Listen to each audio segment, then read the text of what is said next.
Welcome to the Professional Fan. I am the Professional Fan. Professional Mike, Professional Molly is off of screen, but thank you so much for joining the show this fine evening. Got some breaking news today.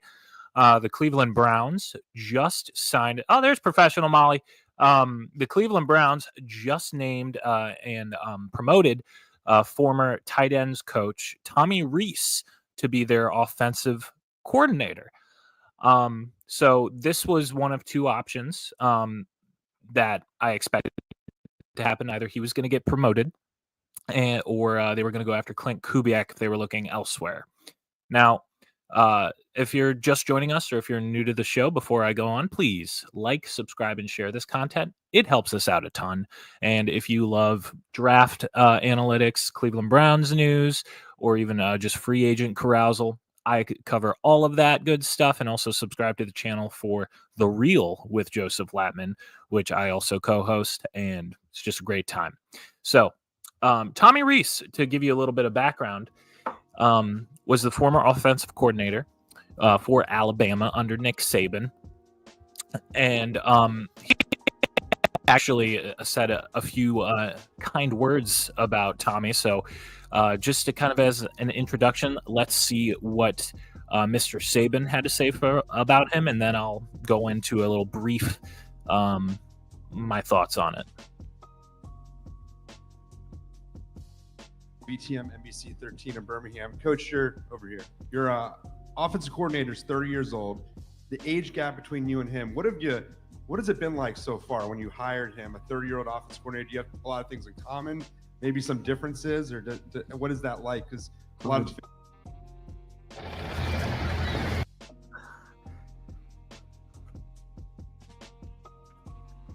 got a quick ad there.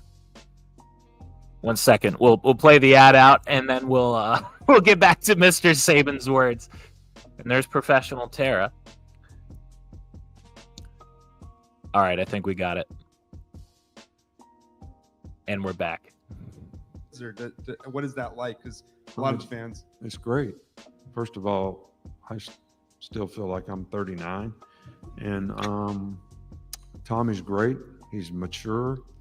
He does a great job presenting to the players. He has good relationships with the players. He's very bright. He understands the game. He's a very good quarterback coach in terms of helping guys improve at that position, which I think is critical. We don't have any issues. He's very respectful of what we want to do and how we want to do it. And the guy's hungry, wants to learn. I think he's one of the brightest young coaches that I've been around for a long time. All right.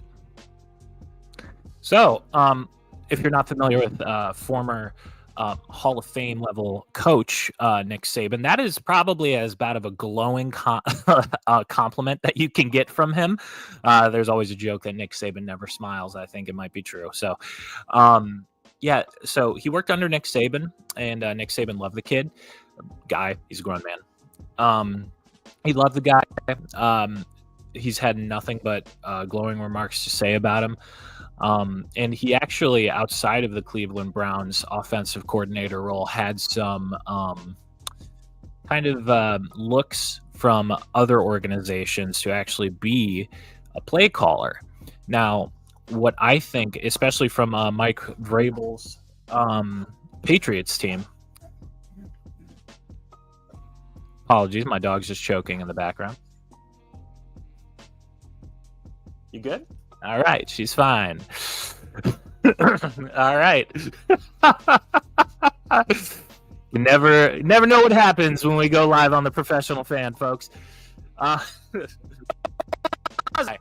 So yeah, Mike Vrabel was looking at him as a possible offensive coordinator candidate for his new coaching staff in New England. And what's unique is, he would have obviously taken over full-time play caller duties. I don't expect him to do that in Cleveland. I expect Kevin Stefanski to take back play calling duties. And I think it actually is more of a glaring, green flag, if you will, for Tommy Rees, because, Tommy Rees was very successful in Alabama. He hasn't he hasn't called plays at the professional level, but he's been moving up people's like boards as far as, you know, promotions. You know, he's getting looked for our offensive coordinator after just a year in the NFL. And let's not forget, he was a tight ends coach for us, and that was his first job in the NFL. So one thing that Nick Saban, I think he said in that clip, it might have been another one I'm thinking of, is Tommy Rees has been said to be like his brain is a sponge. And he just wants to learn and learn and learn. And he wants to learn under Kevin Stefanski and learn more of that West Coast Kubiak style offense because, you know, with two high safeties becoming more predominant in the NFL, and also just quarterback is such an uncertain position in modern NFL that you want a system that you can find success in, even if you don't have a franchise quarterback. So if you're a young OC like Tommy Rees or a young coach like Tommy Rees, the best guys to learn from are the Kevin Stefanskis, are the Matt LaFleurs, are the Kyle Shanahans, the Sean McVays. Guys that run that West Coast style, run first, play action, wide zone run scheme, all that good stuff. Because in the future, it's going to give him a lot more leeway if he has that kind of playbook in what he does at quarterback. Because, you know, when you become an offensive coordinator, eventually you want to become a head coach. So I think it's a great hire. You know, I've seen a lot of flack from fans saying, you know, oh, you know, the offense was terrible last year. Why promote a guy internally like this? I have a little bit of a theory. And my theory is they hired a strange mishmash of people. Tommy Rees is one of those people that I've always thought was a little bit weird because they hired him and he is more familiar with that wide zone scheme. He's used to it. And then more RPO stuff, obviously, when they had Milroe in there. But what is unique is they tried to hire this weird mishmash of people that do all these different things in Ken Dorsey's offense, in the pass-heavy, you know, shotgun offense. My theory is Tommy Rees was always going to get that job if Ken Dorsey didn't work out.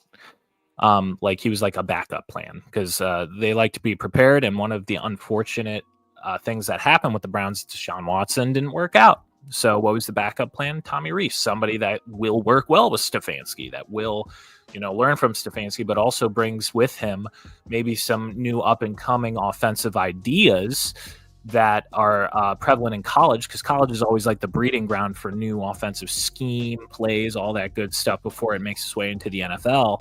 So he can kind of complement Kevin well, go back to what Kevin likes, but also adding a few new wrinkles into that Kubiak system so it's not like too dry. But that's my very brief take. I want to bounce off some ideas and some more comments from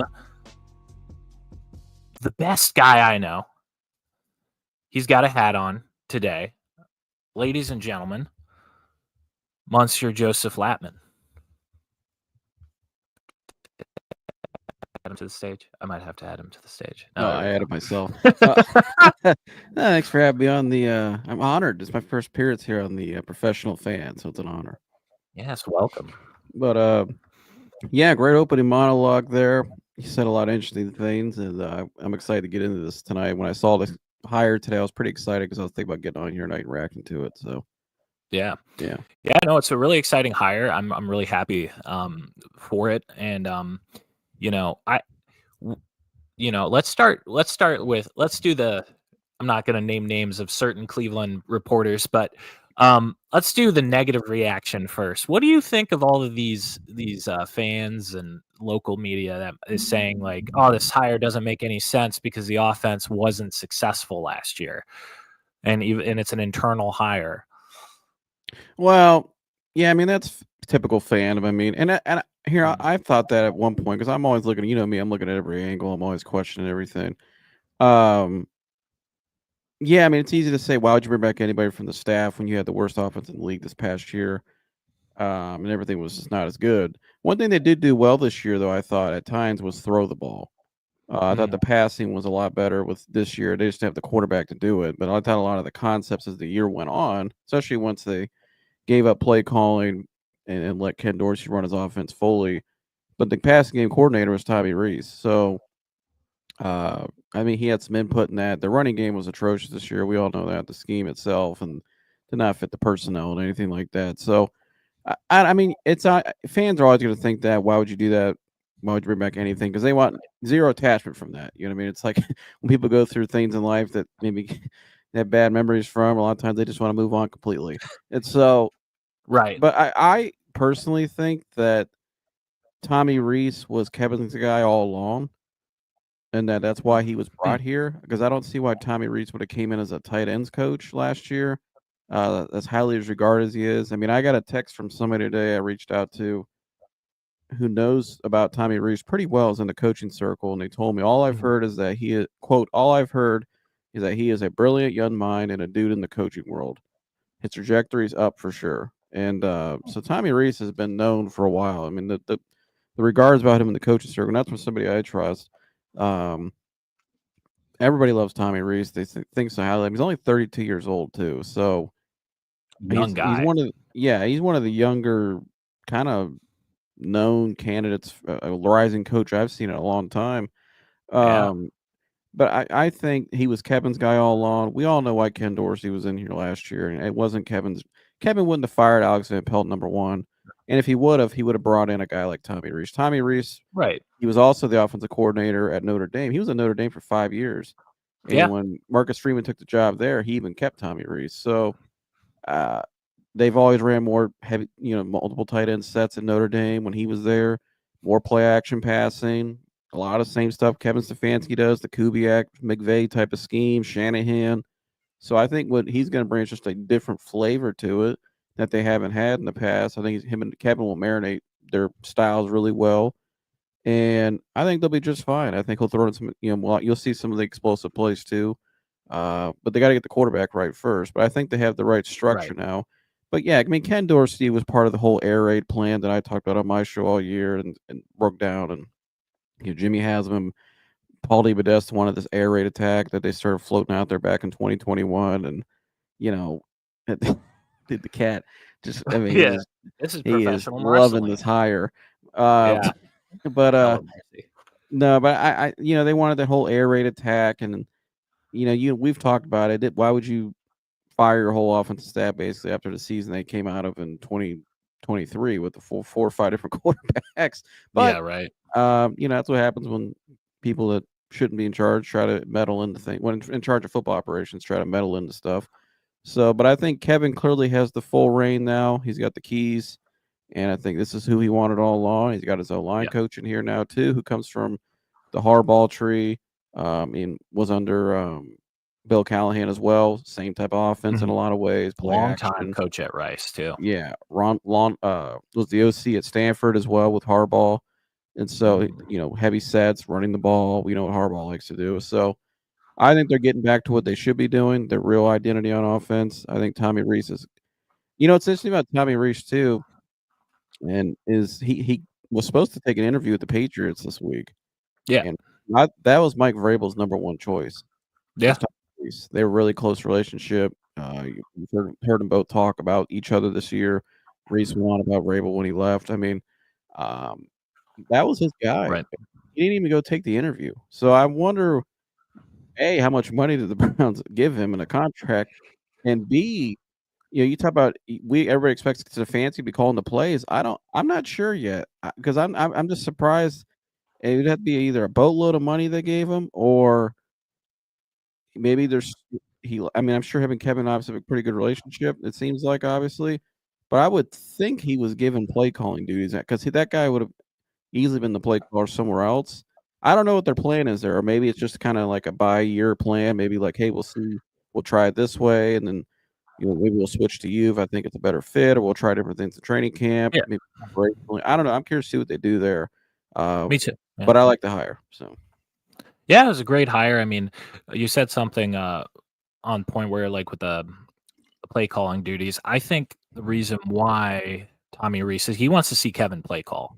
He wants to see how they come up with an NFL offense in the Kubiak system. He wants to see how Kevin does it because Kevin, I know Browns fans give him a lot of shit, and some of it's deserved, some of it certainly isn't. But at the end of the day, you do not win 2 Coach of the Year awards in such a short time unless you are at least somewhat deserving, and you are not like in the national media and among NFL coaches and front offices. Kevin is regarded as one of the league's best play callers. So he wants to see how it's done. And I think the reason why he maybe wanted to wait is to get that experience because he hasn't called plays at a professional level yet. And maybe getting that experience under someone like Kevin Stefanski in a system that's slightly different from what he ran at Alabama and Notre Dame is something that not only, hey, I like that play. I like how you came up with that. How did you come up with that, Kev? And, adding it to his playbook and seeing that process develop. Because at the end of the day, Tommy is going to have a huge, role in making the offense. Like Kevin loves to use the word collaborative, but it's very true. And another thing too is the OC, while Kevin is a play caller, has almost become the de facto quarterbacks coach. And another strength of Tommy Rees is developing young quarterbacks. So if in fact they do bring in a rookie, which I expect them to, I don't know if in round 1, but in some round they are bringing in a young quarterback. Tommy's going to be instrumental into developing that quarterback skill set. Helping him with his mentals, all of that good stuff. And Tommy Rees is highly, highly regarded in that respect too. So I won't doubt not only is he looking forward to learning, but he's also going to be like a de facto QB's coach, which is good because as the passing game coordinator in the OC, there's probably not a better person to do that. Well, and he played quarterback as well. Yeah. Granted, I don't know how much that matters because so did Ken Dorsey, but well. I mean, I think Ken Dorsey, I think, was thrown into a bad situation for he was hired for the wrong reasons. Yeah, I mean, do I blame the guy for taking the job? No. Now, does Ken Dorsey, is he great with running the ball and his running schemes? No, they're not. Yeah, that was a problem in Buffalo even. So I think that's probably his one knock. But I don't know, I mean, different guys coach different. I know one thing about Tommy Rees when I watch him and hearing about him is he holds guys accountable, and it's his style. I think when you watch Hard Knocks, well, you tell me, what did you think of Ken Dorsey in the meetings when you watch him at Hard Knocks? Did he come off to you as more just kind of like a nice guy? Yeah, laid back, and here, like that can work if you're winning. I think when you have a coach like Kevin, we know Kevin's personality. Kevin's not a very abrasive guy, which is fine. He's very mild mannered. You need a guy in there that's kind of like pushes guys in a different way. You know what I mean? You gotta have that counterbalance, especially on your quarterbacks. Your quarterbacks and your O linemen have to be coached as hard as anybody on the team in general, on all sides of the ball. I mean, everybody gets coached hard, but those guys especially your quarterback. Your quarterback has to be held to a high standard. Yeah, attention to detail. I think when you watch Tommy Rees, there's that famous clip of him up in the booth during a game when he was at Notre Dame, just absolutely shredding the guy on the phone, and not in like a bad way, but that's how he's going to hold guys accountable. When you watch him, just his attention to detail, like and mic'd up when he's mic'd up and stuff. I mean, here Nick Saban's not hiring a soft coach. I know that for sure. Nick Saban hires guys. You better be ready to work 20 hours a week. Constantly in the film room, junkie, like any of my reports. Like, if you can work for Nick Saban in Alabama and he'll hire you, can work just about anywhere in the industry. So, anywhere. So, but I mean, that's where I think the balance works is with those two. He's more of a hard-headed coach, and Kevin's, a lot more mild. I think that's what stands out to me about this hire too. Yeah. I mean, at the end of the day, I mean, I agree with everything you said as well. I think it's an excellent hire. Would you agree? Oh yeah, I think it's an excellent hire. I mean, I think they're getting somebody who's a rising star in the industry, but also I think he's already been there for a year, so he has relationships with all the players. Yeah, the returning guys at least. So now we know now some players won't be back, but the returning guys will be back. The core, I think he's got a good feel now. He's got that year under his belt in the building. I think will help. But to me, I'm curious though to see how they start to scout their quarterback now, and what they're going to be looking for, because Yeah. I know there's a lot of people think Jalen Milroe is going to be the guy because of connections, but I think people got to look, if you really want to know what a coach likes, you got to look at what he recruits. What he, what I mean? When he was at Notre Dame, he recruited. Now, obviously, Notre Dame's bringing the high level quarterbacks like a lot of places, especially back then. But the style of quarterback he tried to bring was more of a pocket passer, bigger in stature, guys who can sling the ball around a lot more. Like I said, play under center and read coverage a little better. He inherited Jalen Milroe because he took the job there. But you look at what Alabama recruited before he left. They recruited Julian Sayin, who's got a big arm, kind of, little athletic, but can really sling the ball around a lot. Guys who can really pass the ball.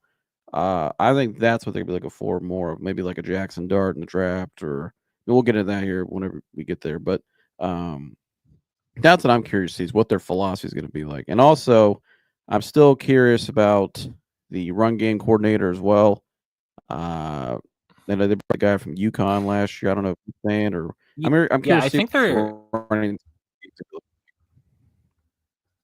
Yeah, I think they're keeping the run game coordinator from UConn. And because it was that was a Kevin hire, like he didn't necessarily create the run scheme. He was just basically told to, like, hey, try and make the players like understand this scheme, which is Ken Dorsey's. So I think, they're going to keep him.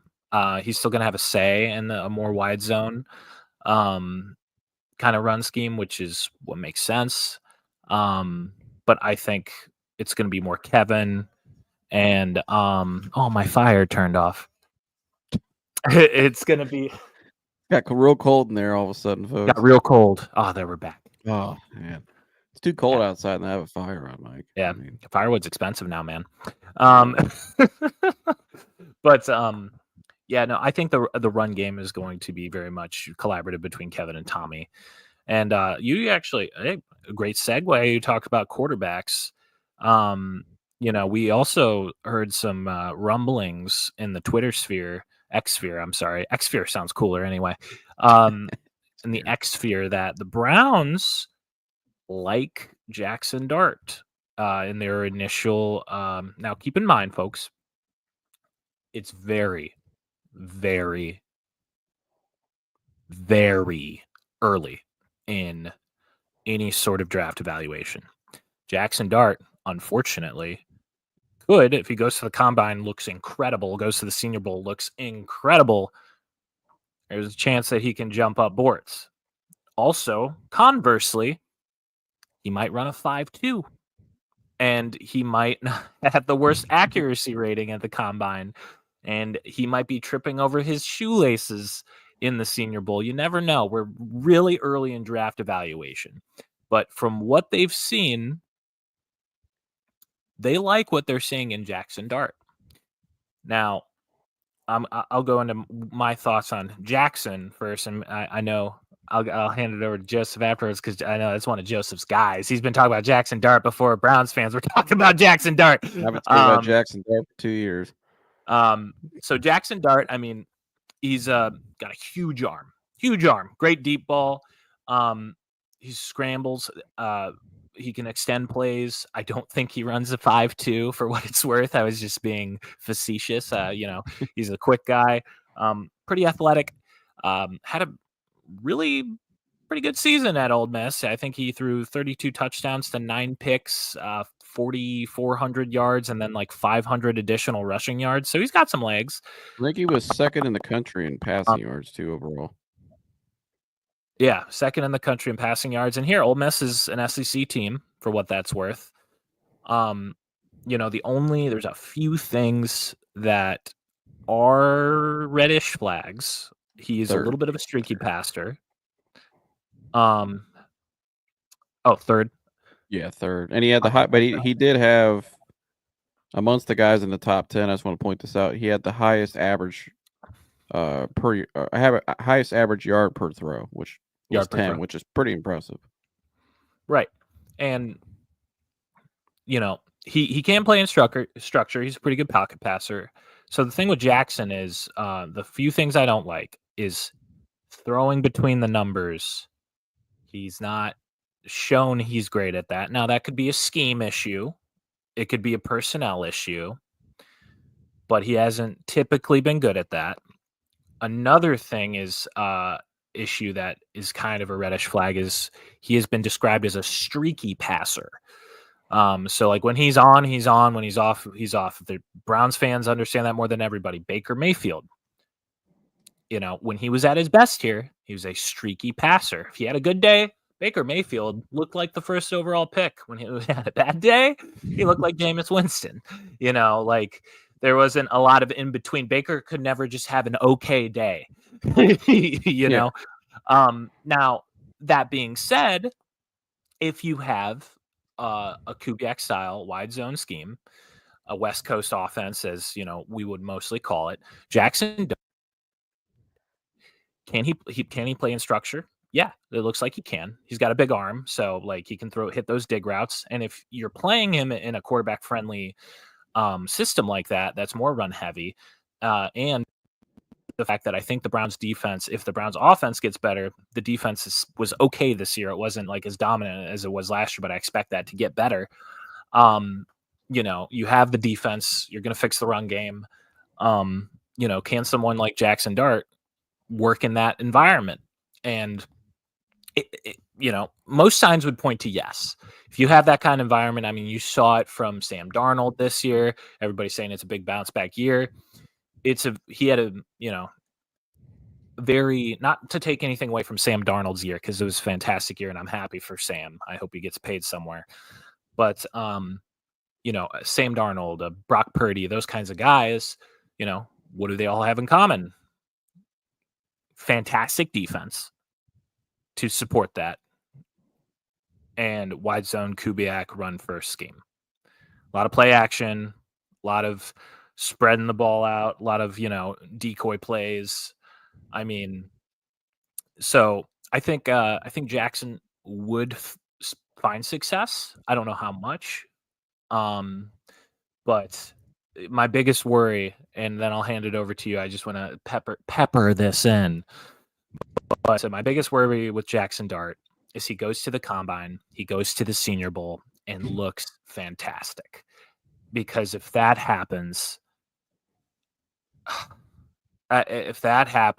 and his draft stock is raised, I'm going to have to come on this show, my show, and talk about should the Browns draft Jackson Dart at 2, and if he looked good at the Senior Bowl, and if he looks fantastic at the combine, and he looks good at his pro day, and then the Browns invite him out, and he looks good there, I'm going to have trouble saying no. And that's going to upset me. That's going to upset me a lot. But with that, Jackson Dart, what do you think? Well, Jackson Dart to me, I got a couple things on this. Jackson Dart to me is the most like Bo Nix. He has the most, where he's got a lot of starts in college, got a lot of experience under his belt, athletic guy, can make. Jackson Dart, this is a weak quarterback class. I mean, guys like Cam Warp maybe can make a little more acrobatic ad-lib throws, but Jackson Dart, as in terms of a quarterback, his ceiling's just as high as anybody's in this draft, if not the highest. He can make every throw on the field. I've seen him layer balls in the middle of the field. I've seen him throw go routes, 2 balls down the seam, out route ball. I mean, he can make every throw, and he can use his legs. They ran him a little bit. They designed runs for him at Ole Miss a lot. Lane Kiffin would. His O-line wasn't as great this year. Running game wasn't as great. Obviously, I lost Quinshon Judkins. That didn't help him out a lot this year. Didn't help the team out. He was sacked 28 times, which isn't ideal. But where guys like Will Howard only sacked like 12 times. So, having a running game, I think, would help. I think, I heard, going back to Bo Nix as an example, I heard there's been on some debates recently on local sports shows and even nationally about, maybe if you took Jaden Daniels or you took Bo Nix and put him on the Browns this year, they'd be a playoff team. But I would say if you took the Browns the regime from this past season, not what we just hired today. If you took what they were doing last season no quarterbacks working in that scheme long term throughout even the season. Right. It was that bad because it just they're Yeah. what they were trying to do did not fit the personnel they already had, their core pieces and the quarterbacks they had did not fit, and that's why you had the results you had. So I think the biggest key for your quarterback and for Jackson Dart is stability organizationally for any quarterback. You can take guys. That's why so many guys that are come out as great prospects, people call them busts. They turn into crap. It's because a lot of times it's because they go to bad situations, bad organizations. I mean, Tim Couch was a prime example. We know here in Cleveland was a highly. Tim Couch was a very talented guy coming out in Right. that in 2002. And even Went to in a crap. more recent memory, Bryce Young. Bryce Bryce Young had Young, a yeah. I finished the mean, season, his last 6 games, he had like a 103 passer rating. It was almost the highest in the entire NFC. yeah, and he's got stability now with the new coach who helped Baker Mhm. out in Tampa Bay, gave him stability. So that's number one, and I think they have that now with Rees, and now that Fancy has the full reins back, new line coach. I like what they're mixing up here with the coaching Yeah. staff. I wasn't as high last year. You remember last year we reacted to some of the hires from last season. We were even questioning it back then. We had a lot of I had a lot of questions going into that last offseason. I mean, the worst case scenario was Deshaun Watson forgot how to play football, and unfortunately, we did pass. We went over that bridge. Oh yeah, but you remember like our late spring shows, even like we were around it. It was you could just tell the philosophy was just off. Something was just off going into it. But this year I don't see that because I think they phased out Deep Podesta a lot, and I think you have the stability now organizationally and the structure with in hiring Tommy Rees today. But in terms of Jackson Dart, though, I think he's the most like Bo Nix. Now, what did Bo Nix have this year? He had Sean Payton, who's a very good, stable coach. Obviously, he's one of the better coaches in the league. But you look at, I thought, just Mile High Report out in Denver wrote an article back in March, and it explained why Sean Payton's offense is perfect for today's NFL. And I think the way quarterbacks are developed nowadays in college and how they're used in the NFL, it's a lot different. I mean, quarterback play to me is not as great as it used to be, but how do you get the best out of these guys nowadays? Because a lot of it's not their fault. It's the way everything in college now is, remember you used to actually have to sit in the huddle and actually had to read defenses. Now it's just turn to the sideline. Everybody's holding up a sign or doing all these little like dance moves and stuff. So giving out the play, it's high tempo. Sean Payton's scheme, and it talks about in the offense, it's efficient. It's very efficient offense, and it's fueled by getting the ball out quickly, throwing it short and on time. That sounds a lot like the offense I think we'll be running. Oh yeah, that running is the ball on classic time. Kevin Stefanski. Classic Kevin, classic that scheme, that Kubiak zone wide, like you talked about, wide zone scheme. You're going to see a lot of that, and so I think that's what they're going to be aiming for. Multiple tight end sets. I think a guy like Jackson Dart, because he has athleticism too, he can extend plays. I think either him and a wild card for me, and I know Buckeye fans are like this, is Will Howard. Because Will Howard, I think, was pretty well coached this year. He's balling out pretty well right now. We'll see how he caps it off in the most important game. But if he caps off and has a great game again, I mean, it's not like he had bad tape all year either. I mean, he plays under center a lot. They did a lot of play action here at Ohio State, mainly more from pistol, which is the media in college. Same thing with Jackson Dart. But Will Howard, one of the strengths I think he has is getting the ball out quickly, and he gets it out on time and throws it where it needs to go, and he does a good job moving his feet, scanning the field. I think Jackson, though, has a higher upside. He can make more NFL throws, bigger arm. Right. And he's thrown some dimes. I mean, he could throw a deep ball pretty well.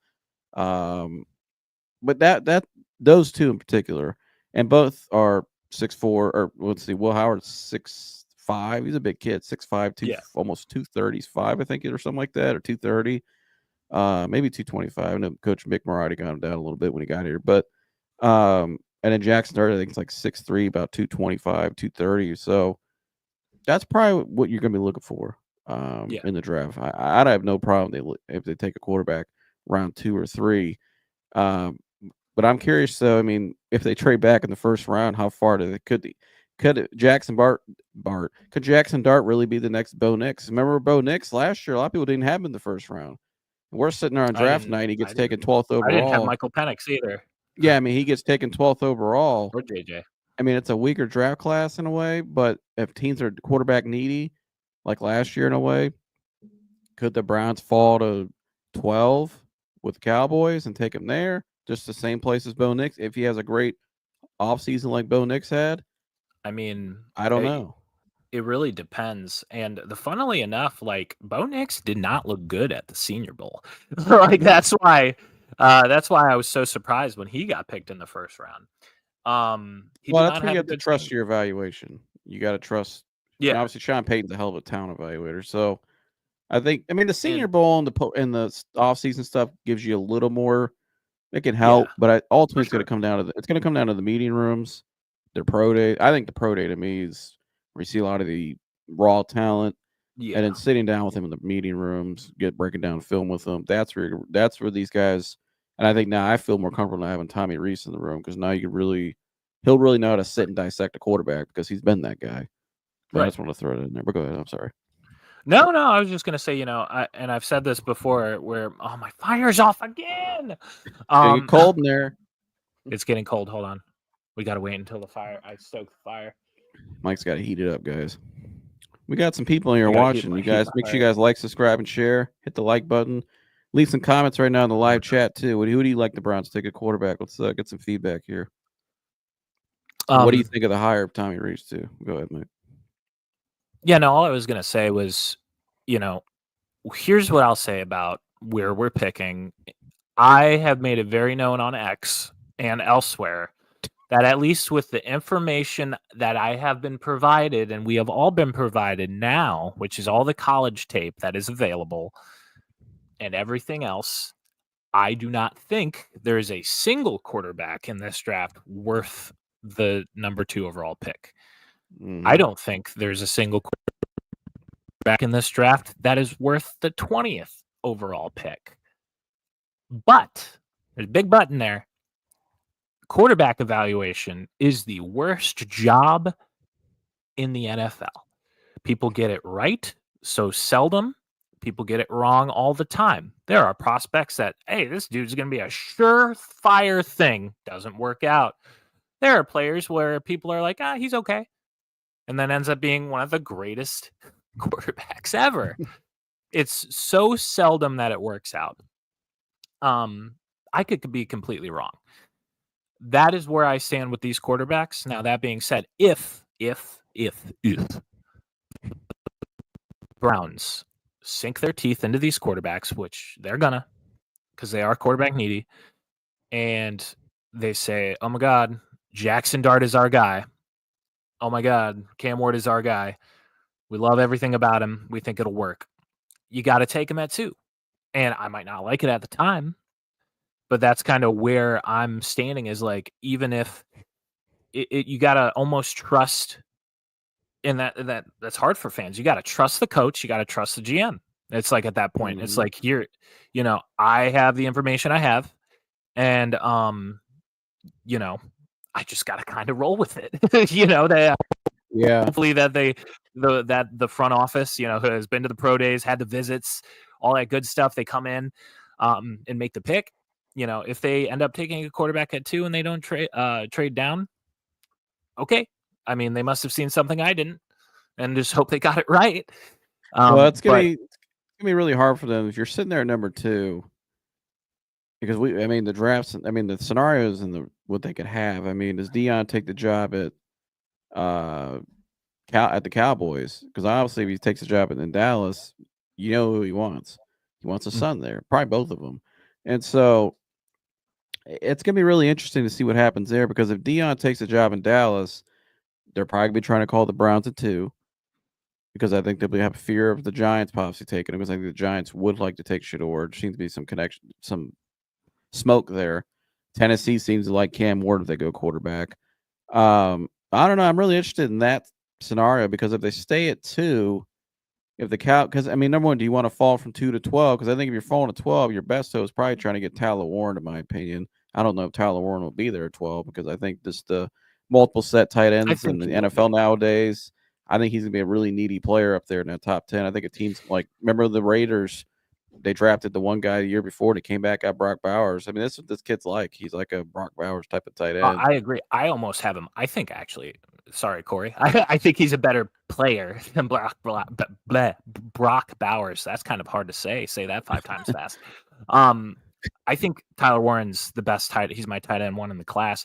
The only thing I would say about that is if we did trade down and get some extra picks and we were at round 12, I wouldn't be mad at Tyler Warren. But the thing is, this class is so deep at tight end and running back that there could be a guy you take in the third or second round that ends up along this. I mean, maybe not as good as Tyler Warren, but maybe still a Pro Bowl talent. I think Tyler Warren is an all-day All-Pro at the tight end position. I really do. But this class is so deep that at the first round, yeah, you want to pick best player available, but like, I mean, if you trade with Dallas, just hypothetically, and get the 12th overall pick and then a bunch of other stuff. Let's say there's not a player involved in those drafts because I know we've discussed that. Let's say we don't get Micah or CD, we just get a King's Haul of picks. I wouldn't blame the Browns if they were like Shamar Stewart, come on down, you're a Brown. Like if we somehow trade out of the top 10 and Shamar Stewart is there, I'm picking him.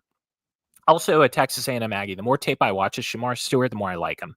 He's an athletic freak. He is built like Myles Garrett. Like he looks like Myles Garrett. I don't know what you feed your players at Texas A&M, but like, it's got to be something like primo they're shit. eating well down It's there. I mean, they like, got that oil money. They're doing well down there. But all money. All money. Like, but if I were the Browns, I'm staying at 2. Man, it's really hard for me to.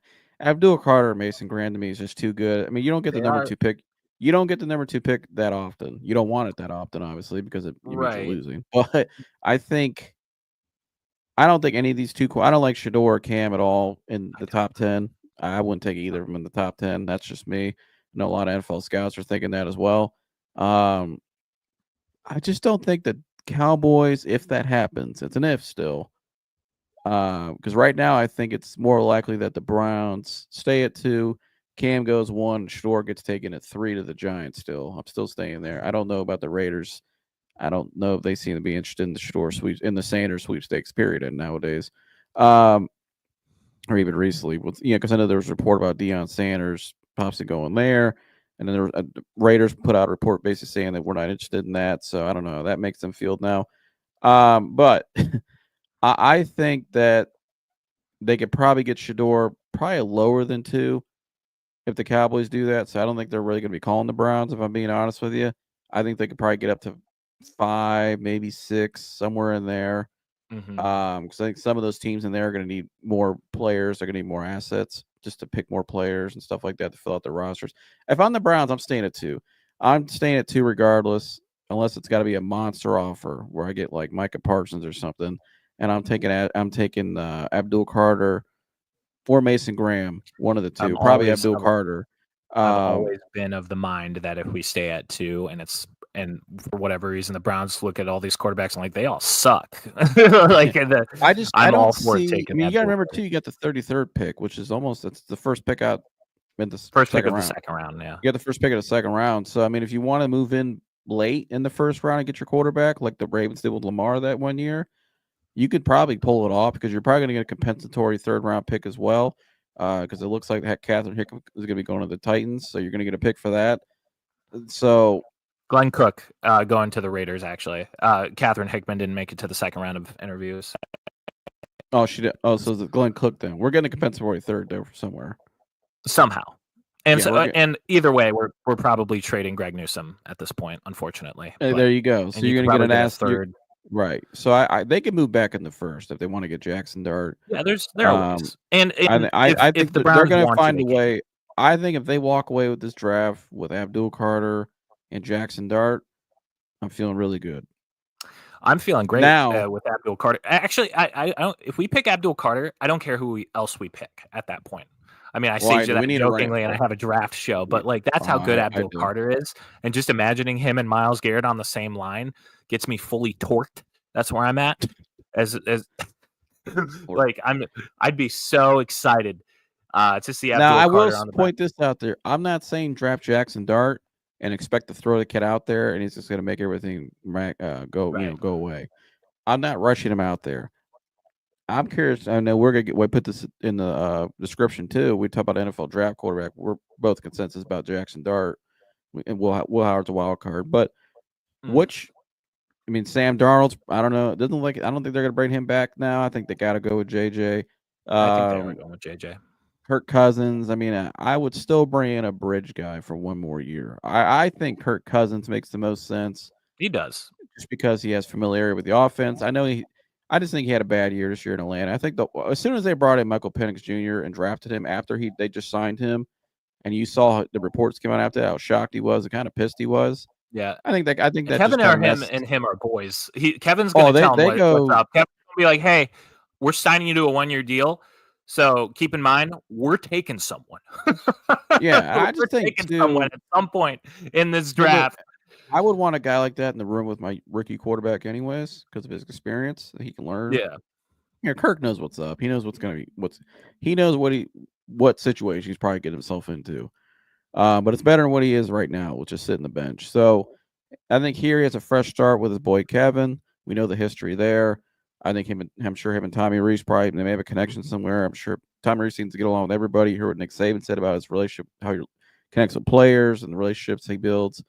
I would go with Kirk Cousins too because he probably only has how many years left? You think? Right as of right now, not many. I mean, he's getting up there in age.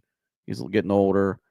I think if your goal is obviously to have a bridge guy and your quarterback gets out there, your rookie guy gets out there as soon as he's ready, which is hopefully sooner than later. So I think the timeline's got to be key too, in my opinion. But Kirk makes a lot of sense because of the fit.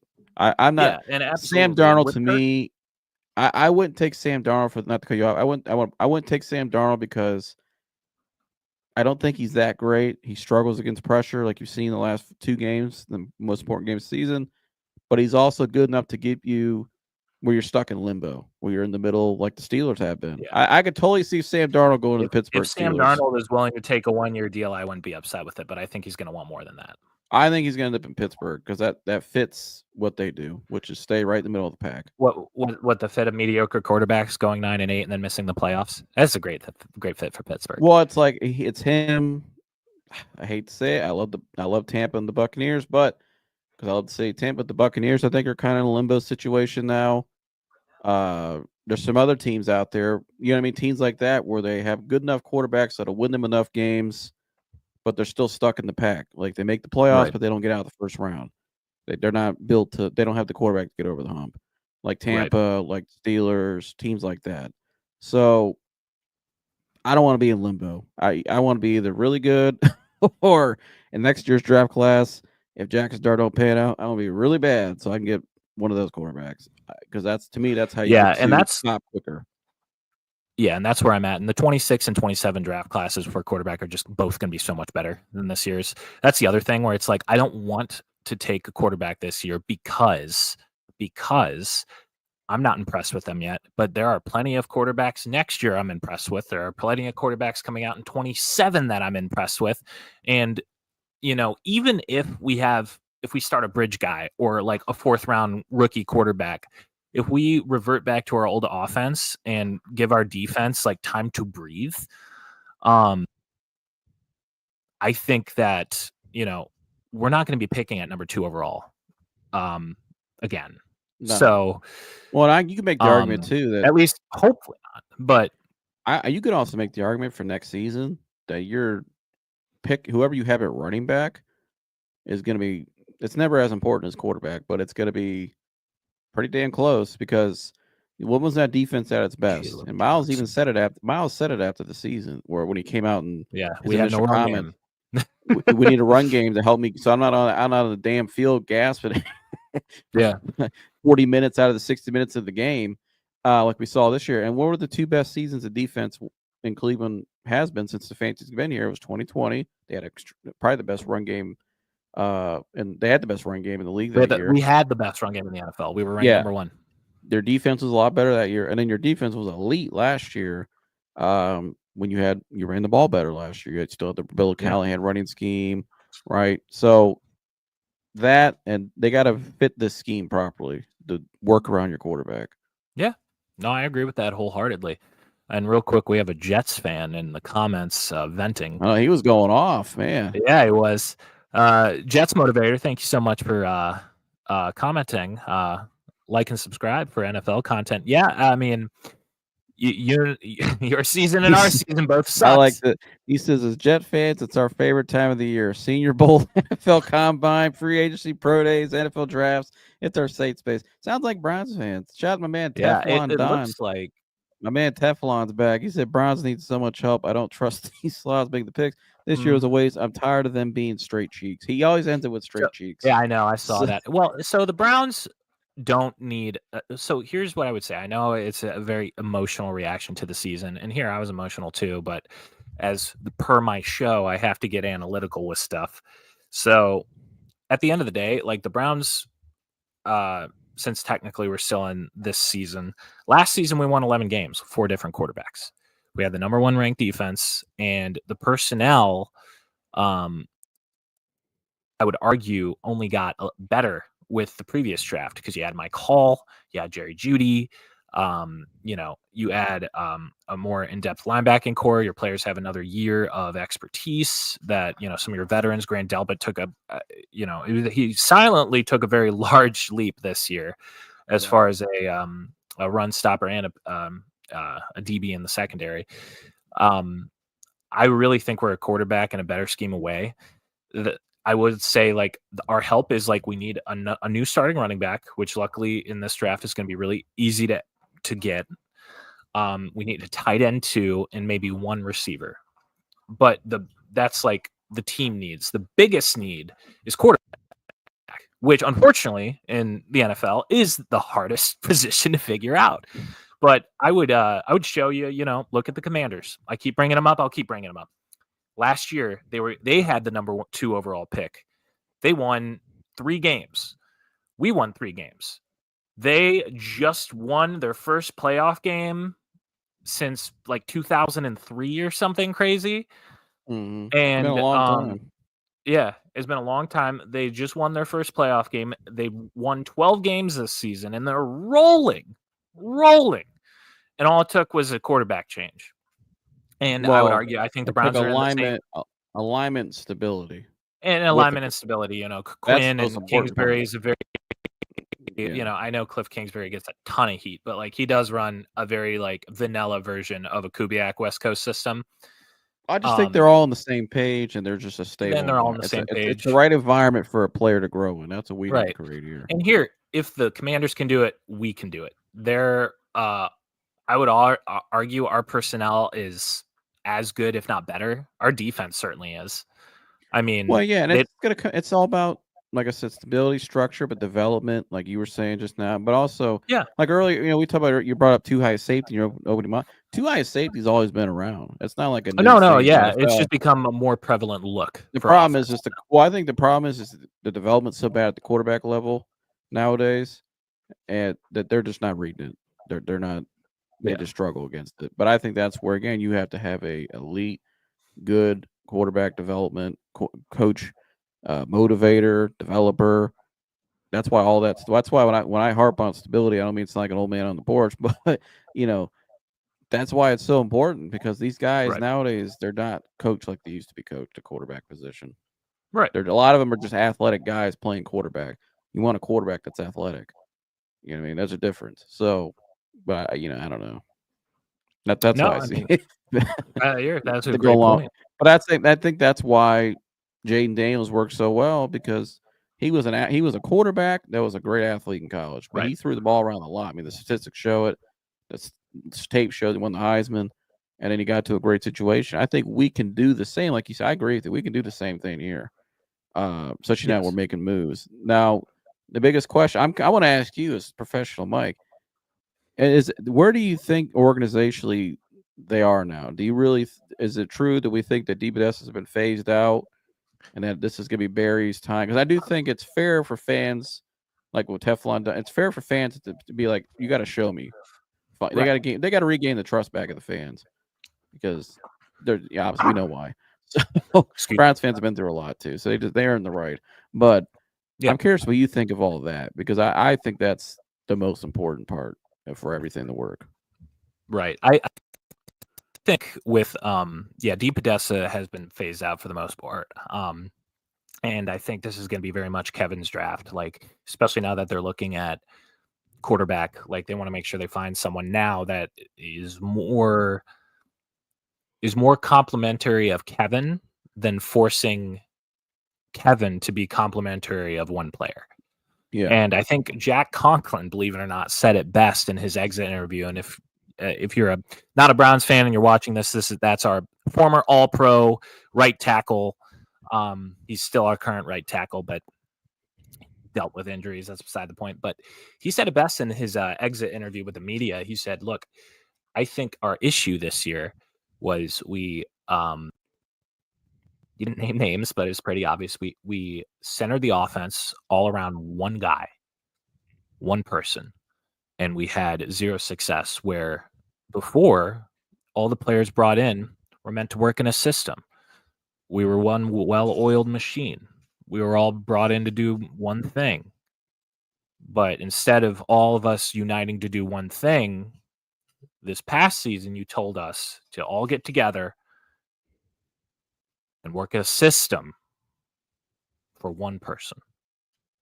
And that is not sustained success unless And they built their whole quarterback room around it. Yeah, exactly. That was the worst. It was the worst quarterback room I've ever seen. Yeah. I mean, and because and it makes sense too, that report that came out after the season on ESPN, it kind of hints in there why Kevin really gave up play calling. It didn't sound like he and Jameis really saw eye to eye philosophically, because Jameis is not the type of quarterback for Kevin's system anyways, but they weren't running his system. They were running this air raid, DePodesta, build around Deshaun, air raid attack that they wrote. They put out there in articles years leading up to it, and you can go look that up. Showed on my show. But that makes sense too. Like the whole quarterback room the whole offense was centered around these guys, mainly Deshaun, mostly 90%. But even the guys they brought in a quarterback, you're just kind of like, I remember Batonio said too in his exit meeting, he brought up Joe Flacco. He's like, that's why we ran so well with Flacco, because Flacco was a guy who was bigger, could sit in the pocket and run the offense properly. Yeah, run the offense. Right. Make a read. Right. That's like, if we drafted Cam Ward, I know a lot of people are like, give me Cam Ward. We got to take him. Cam Ward, I don't think he's not going to fit in what they're doing. It'd be no, I'm not either. It'd be a horrible fit. Just because the guy can ad-lib and throw archaic throws doesn't mean he's going to be a great quarterback. I think he has. He's a very talented kid. Yeah. Right. Maybe at the most upside. The best arm. He's got the most upside, but he does not play well in structure. He almost looks like he's waiting for the play to break down. And I don't know, man. Some of his mechanics, I just can't get behind it. But again, I could be completely wrong. Is he Kyler Murray? That's the thing with quarterback. That's the thing with quarterback. So I hate it. I hate it. Is he Kyler Murray just 2 inches taller? I mean, but is Kyler Murray even that bad? Like, I think he's better than Kyler Murray coming out. Yeah, Kyler Murray is. There's a reason Kyler Murray was the number 1 overall pick. Like, right, I don't think it's Kyler Murray. Kyler Murray was a for sure thing. I don't think Cam Ward is a for sure thing. You know what I mean? Like, no, I just don't see it. And that's the worst part is I just don't know, because at the end of the day, we only have so much information provided. I thought Michael Penix Jr. was a 3rd round pick. I thought Bo Nix was a 5th round pick. And if you're watching this and you're like, oh, I can't believe you thought that. I thought you were supposed to be the draft guy, the analyst guy, this, that, and the other. Every single draft guy thought so. And that made you think so, fans. So that's the thing. Quarterback is not impossible, but it is so improbable to get right in the NFL. So I'm going to throw some stats at you. I know Browns fans like to hate on Andrew Berry. Andrew Berry has a significantly higher success rate on draft picks than almost half of the league. So the average, I actually have the numbers written down on Post-it note right next to the computer. There it is. So the average numbers and this is kind of how you judge how good are draft picks. Average starting time, like how many snaps is that player playing, and how many of your draft picks make it to a second contract. And hold on, I got to put my fire back on. 1 sec. Shout out Franklin University. It makes it possible. It's getting real cold in that room. There we Oh, are. it just got real hot again. Go ahead. All right. Get cooking. So I'm gonna cook because I got fire now. So 2 things that you can measure: is your GM a good GM? Now, obviously, there's the free agency, there's trades, and then there's contract. But let's just go based off a draft because I'll hear all the time Andrew Berry's not a good drafter. That is so false. The average draft pick success rate is worked down to about a third of players. And that doesn't mean like pro bowlers, all pros. This just means starters. And if you're a starter or a contributor in the NFL, that means you're playing at least 70 snaps over the course of 2 games. So if you're playing 70 plus snaps, you are a contributor. So Andrew Berry is hitting at about 53%. And if we look back at his drafts, also players that have made it to his second contract are 4. So that's also significantly higher. Andrew Berry, if we look at the players he drafted, Grant Delpit, Jeremiah Owusu-Koramoah, Mike Hall, looks great. DeJuan Jones, again in the 4th round value pick. He's orchestrated some of the best trades for the franchise as well. Andrew Berry is an above average drafter. He's only had 2 first round picks, one of which hit in Greg Newsome. I know people like to say here, if you get 4 years of good play out of a player and he was a 26 overall pick, just because you're a late first round pick is essentially just having a second round pick that you get 5 years of contractual control over. That he was picked 26 in the 2021 draft, and you got 4 good years out of him. And he was one of the best slot corners in the league. His other pick was Jed Wills. It was his first ever draft. Every single draft guy at the time, I know hindsight's 2020, but Jed Wills, there's some revisionist history going on there because he was looked at as one of the best, not better, best offensive line prospects coming out of college. Obviously, hindsight's 2020. Tristan Wirfs worked out. Jed Wills has not. His first 2 years actually were decent, so you got 2 years of contributor. Yeah, Andrew Berry is an above average drafter as far as like stats and the numbers go. And there's a reason why, even at such a young GM, he has somebody who was actually hired out of his front office, even though he's a GM in his early 40s. Kwesi Adolfo-Mancia for the Vikings turned that ship around pretty quick. I expect it to do so again because Andrew Berry, above average drafter, could be better. Hopefully he'll learn again. Let's see. Contracts, he's probably the best at cap manipulation, in my opinion. Everybody always likes to say that, the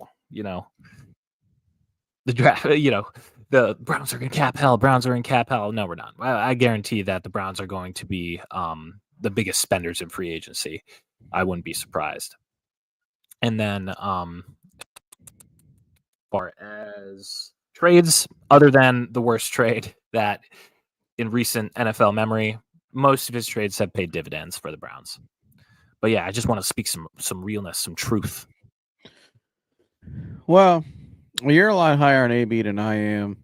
I don't dislike Andrew Berry. I think a lot of Andrew Berry's been overshadowed by you know who, and we all know who that is, Mr. San Diego. I don't think Andrew Berry's probably had the final say in a lot of things.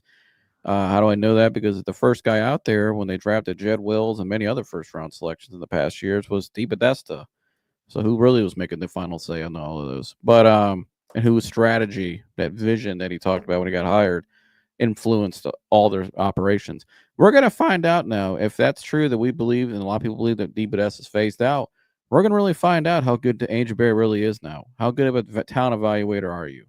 I mean, he was here when John Dorsey was here. I'm sure that helped because John Dorsey to me was actually a very good talent evaluator. I wouldn't have fired John Dorsey if it was me. Thank you, Sashi Brown, for allowing us to get Nick Chubb. Well, I don't know. John Dorsey hired what Freddie Sashi Kitchens, and he wanted Brock Osweiler. I don't. I think there's a little bit. allegedly, I don't know, but I think there was some. I don't buy in a lot of that. But here, John Dorsey got the home run hitters. Would the old regime before him probably took Nick Chubb at that pick? Probably not. They probably took some dude that we never heard of. So I think he's got to find the right balance. I think he's probably in my opinion, I think he's got to get some better people in that front office around him. That's just me. That can evaluate talent and help him out and give him as much guidance. I think they got to whatever vision or philosophy they've been working off of for the last 4 or 5 years and longer. They need to get that out of the building, throw it in the garbage because that's where it belongs. Get some people in here, get some new people around him, which they slowly have done. I think that's what Miles is kind of hinting at, that they need to get some more people in there with a better vision and a better plan. And we're going to find out what he can do. You know, I have more confidence in Kevin than I do AB. I think I need to see it more from AB in terms of really getting out there and really just nailing a lot of picks, getting guys in here. I mean, you need to be more. I want to see more like what other franchises do with their selection. But I think that goes together and marinates between the coach and the GM, which you look at teams like Kansas City, why they're good every year. Obviously, you got to get the quarterback right, but also getting guys like Isaiah Pacheco in the 7th round. You can just plug out there. It turns into helps you win a Super Bowl the first year. That's where you have. Those are organizations that have great structure, great development. The coach and the GM are on the same page. They marinate in the same philosophy. I think our philosophy has been kind of mixed up and divided for the last 4 or 5 years, and it's not by really their fault. It's what they walked into. They took the job at the same hand, but I mean, what are you going to do? Say no to your first gigs? Probably not. So, you know, we're going to really find out what they are now. I think this is the most important draft the Browns have had in probably since 2018. So, you know, obviously there's not the quarterback here, but they got to really. This is the lowest I've ever seen the Browns fandom. Even back, this is worse than 0-16 to me, because at least in 0-16 you knew what they were doing. They told you what they were doing. It's all about losing to get the number 1 pick. Operation Stockpile. You can't do Operation Stockpile again. You can't sell fans on that again. Jimmy knows, and Jimmy's got to get a team up and ready by that time they get that stadium built. So you got 4 years at least, or at the most, to get a team rolling and ready to go for when you get that dome built. So the time's ticking. 4 years goes by pretty quickly. I mean, we just hired Kevin 4 years ago. It seems like that went by pretty quick. 4 years. So we're gonna find out how good he is. Real quick. No way this regime can be trusted making picks. AB has 1 good pick. Factor of sentence. How can you say he's a good drafter? I just told you, you silly goose. I gave you the number. 1 good pick. What pick do you think is his 1 good pick? He's made some good. He's had some good picks. I think some guys really haven't panned out fully yet because I don't think it just hasn't happened because maybe the development's not there. They have 0 talent. Hold on. Professional Mike is making me fall asleep. Browns are not good to defend. AB is a joke. Here, I'm just telling you the numbers, brother. I'm just telling you facts. Facts are the same no matter whether you like it or not. I'm making you fall asleep. Good night, sweet prince. Oh man, he said pure cheeks. Oh my god, he likes that word cheeks. But definitely. But nah, sweet dreams. We're gonna find out now how good they really are. I mean, he's hit some picks. I want to see more. I want to see more guys in his draft selections that when you get to the end of their contract, like Greg Newsom, we're kind of like, yeah, we could trade him. I want to see guys where it's kind of like we can't trade him. I mean, you got 4 good years out of him. But that's where I think John Dorsey got the guys that when you get to the end of their contract, you're kind of like, we don't want this guy. We can't trade this guy. Like, we're not trading Myles Garrett. We're not trading Nick Chubb when he was, in his prime. Not made anybody's fault. He had a catastrophic injury. I mean, we need more Denzel Ward. Like, we need more of those guys. We need a lot more home runs. That's what we need. And I think when you're in a market like Cleveland, especially, the market thing is not as a big a deal to me as it is like as it was in the NBA recently, or especially in baseball. But you're in a market like Cleveland, you still got to drafting and development is very important. And making smart trades is very important. That's where you're really going to build your team at. So for every franchise, but especially in your market. We Mhm. I mean, like the Rams won that one Super Bowl because it's LA. They got guys like Odell to join midseason. They basically bought the championship in a way. Yeah, they did. Sold out all their draft picks. Had the highest payroll in the league that year. I mean, they bought the championship because it was in LA. The Browns can never do that. They can't pull that off. So you got to really hit. I think where he's got to be a little bit better at in terms of free agency is signing the right guy. Don't just sign guys because they were in Kansas City. I think we learned our lesson there, or just because they were with the Rams. Here, We did that Thornhill twice. had some good tape before. But He struggled with injuries. It's a shame. When he's healthy, he's actually half decent. But like, yeah, I think we got to get a little better there if you're gonna, and also relationship of players.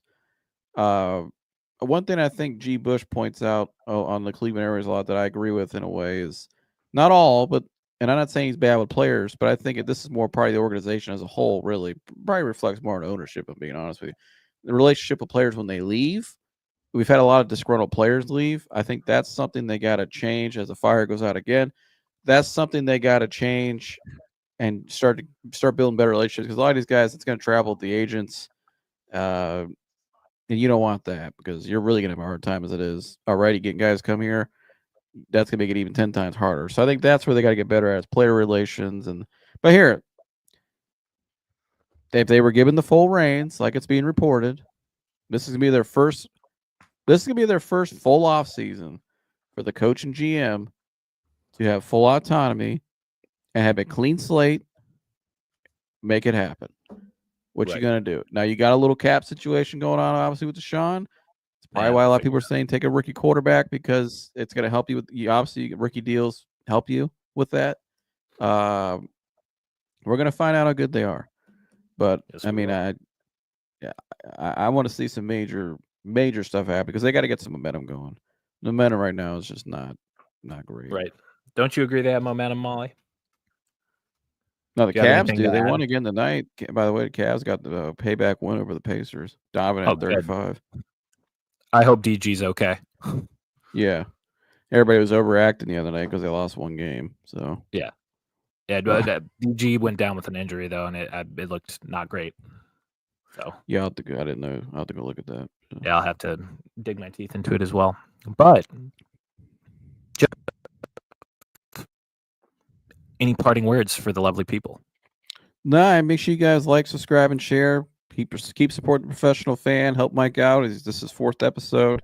Growing his first show he's ever done, his first podcast. Help him grow it. Come back here and support him every week. He'll be on usually midweek, right around this time.